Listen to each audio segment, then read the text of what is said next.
네, 자원동지 여러분들, 지난 주말에 정말 서명대에서 많은 분들이 활동을 해주셔서 감사합니다.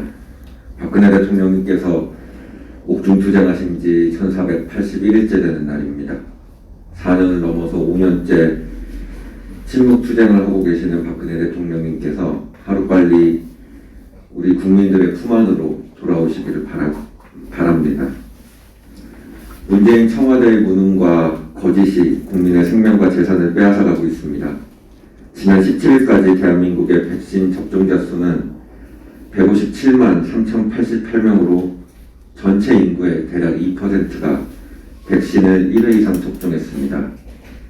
미국은 40%, 영국의 48%, 이스라엘의 62%에 비하면 보잘것없는 숫자입니다. 문재인 정부는 여기에 에이즈 백신의 안전성 논란이 생기자 정부 말을 따를 수밖에 없는 경찰과 소방관들에게 남은 물량을 강제 배정하는 사태까지 벌어졌습니다. 백신은 치료제하고 달리 건강한 사람도 맞는 약품이기에 안정성이 중요합니다. 아데노바이러스를 벡터로 쓰는 백신은 접종자의 몸 상태, 특히 나이에 따라 효능이 제각각이고 혈전증과 같은 심각한 부작용이 발생할 가능성이 있습니다. 이러한 이유로 지금까지 관련 연구가 40년 가까이 진행됐음에도 세상에 나온 백신 중 단 한 가지도 아데노바이러스를 벡터로 쓰는 백신이 없었던 겁니다. 결국 아스트라제네카 백신은 혈전 문제로 인해 선진 유럽 국가들에서 접종을 금지하기를 이르렀습니다. 애시당초 에이즈 백신은 LMICS라고 하죠. Low and Middle Income Country라고 하는 저소득 그리고 중위소득 정도 되는 국가들에서 적당한 성능을 내는 싼 백신을 공급할 목적으로 만들어진 것입니다. 그렇기 때문에 엉터리 임상실험 결과에도 불구하고 값이 싸기 때문에 동유럽 국가를 비롯해 아프리카 등지에서 많이 맞고 있습니다. 선진국 반열에 들어선 국가들 중 아스트라제네카 백신을 위주로 맞는 국가는 없습니다. 문재인 정권의 무능과 아집이 불안정한 아스트라제네카 백신마저 100만 회분밖에 구하지 못하는 백신 참사를 만들어냈습니다. 무작정 아무 백신이나 맞는다는 것이 좋은 일이 아니라는 것은 칠레가 대표적인 사례입니다. 1회 이상 접종한 국민 비율이 40.1%인 칠레는 오히려 확진자 수와 사망자 수가 늘어나고 있습니다. 이들이 중국 백신을 사용했기 때문입니다. 아스트라제네카 백신이 중국 백신만큼의 뻥 백신은 아닙니다. 하지만 바이러스 벡터 기반 백신으로 백신의 특성상 2회 이상 접종 시 부작용이 발생할 가능성은 더욱 높아진다는 점에서 향후 대한민국 국민들의 생명이 더욱 우려스럽습니다.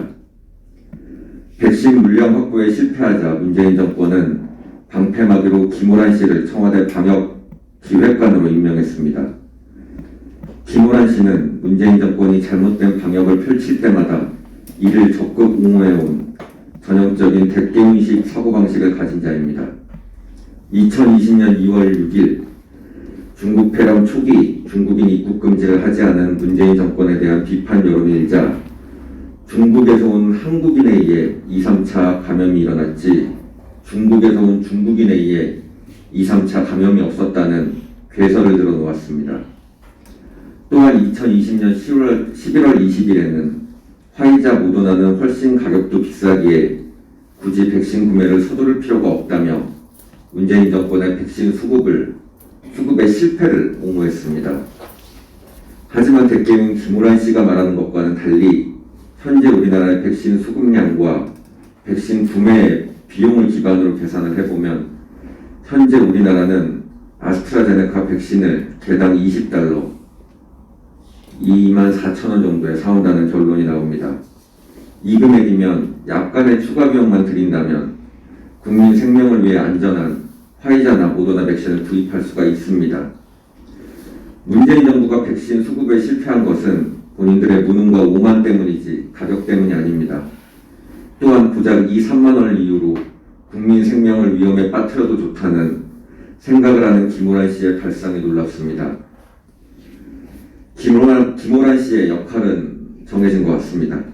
김호란 씨가 이제 청와대에 들어가면 문재인 씨가 말한 1차 접종으로 1차 방역이 완성됐다는 거짓말의 근거를 마련하는 역할을 할 것입니다.